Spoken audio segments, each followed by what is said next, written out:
rastin. Pra aty dyshohet që ajo zonë tjetë e kapur ose e përfshirë nga kamerat në përgjithësi, apo jo, Raka?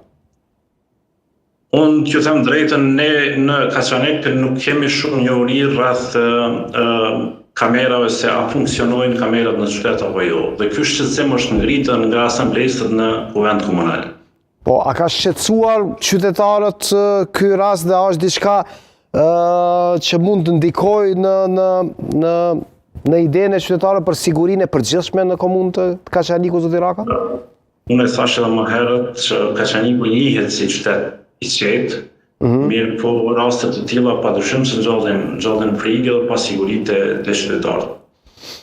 U spekulua shumë çka, se tani nuk dua të flas edhe ta bëjmë atë komunikimin gazetar-prokuror, sepse nuk jeni, por u tha që janë 2 persona dyshuar nga prokuroria, 2 persona që mund të jenë të mitur, u spekulua më herë